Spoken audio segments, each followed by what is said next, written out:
Hello, we are about to start a new week,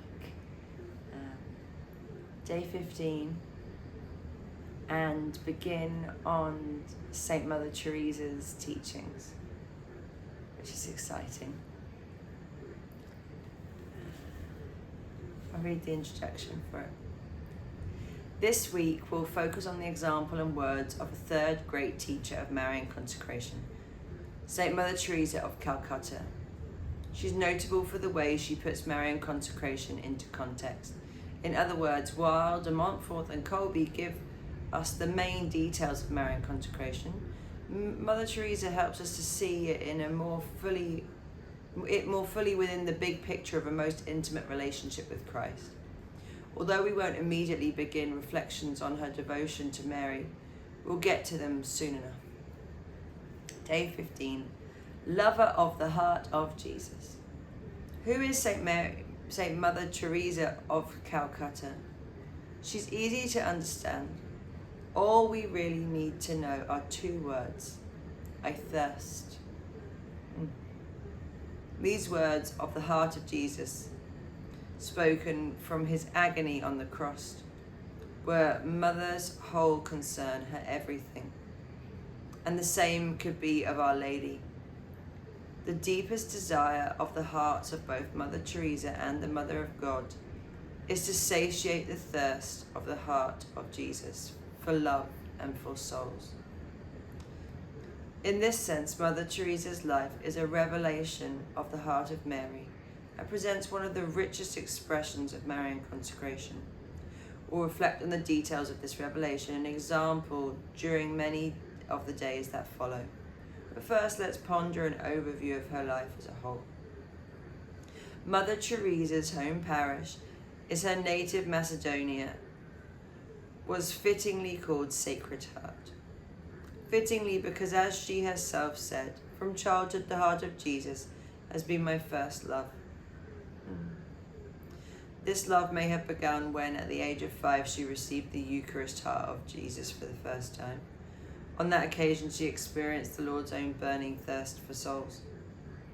Over the years, this thirst grew and blossomed into a conviction at the age of 12 that God was calling her to be a missionary.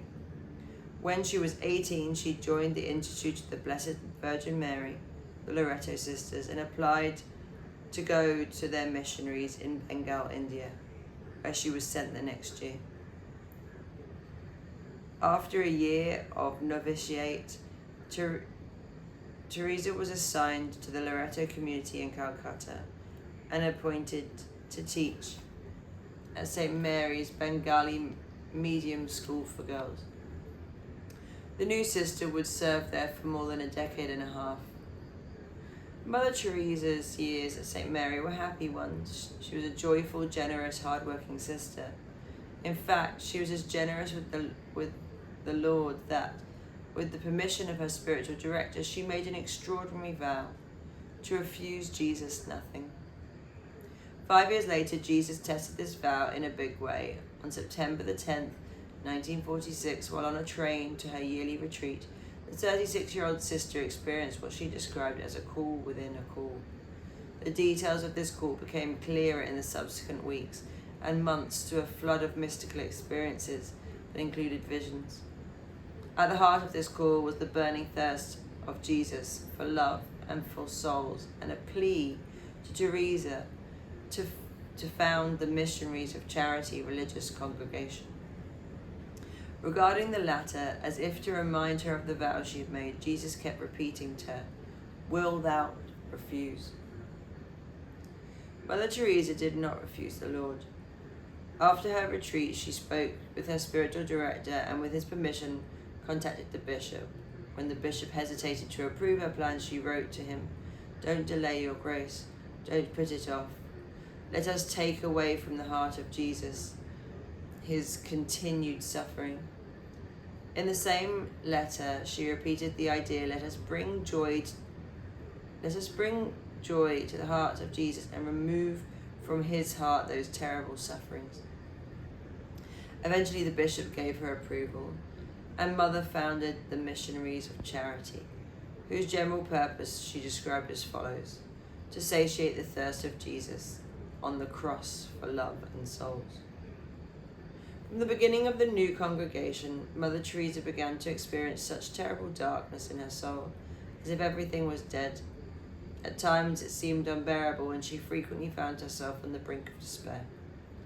In 1961, she received a light in the darkness.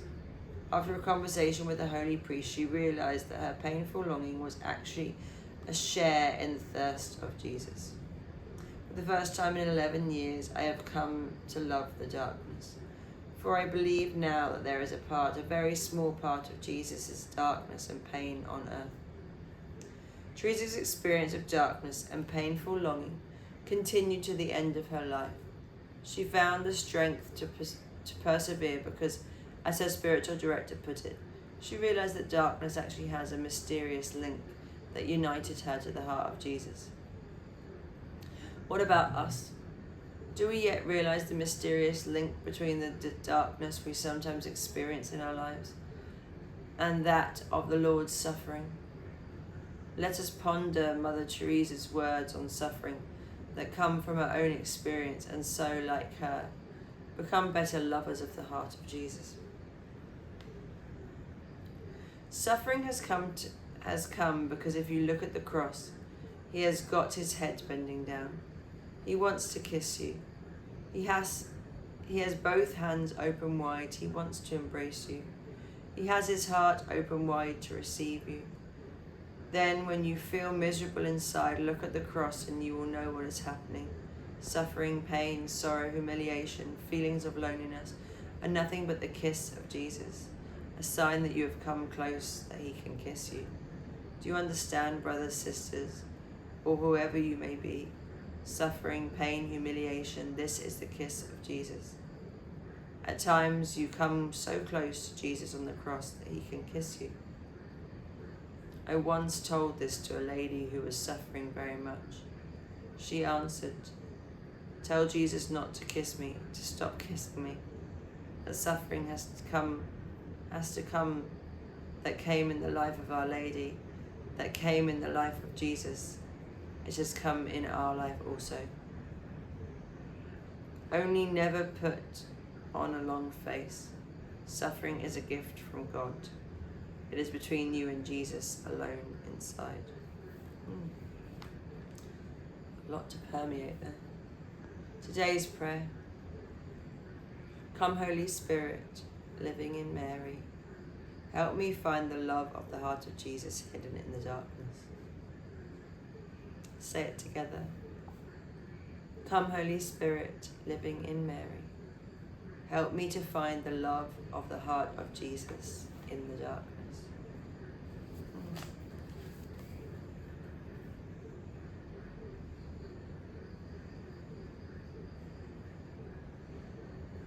There's so much to sit with in that. I definitely have called out to Jesus from the darkness many times. Called out for help. I have found praying from the place that I find most difficult to be in, where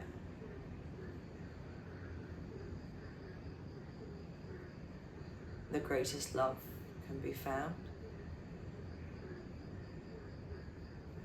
Being unafraid to touch those places in ourselves, and the places that suffer, and then call out to God from those places. I've found an incredible,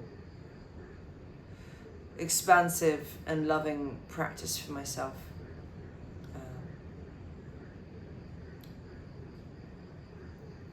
Something that I, for years, avoided but was trapped in was darkness.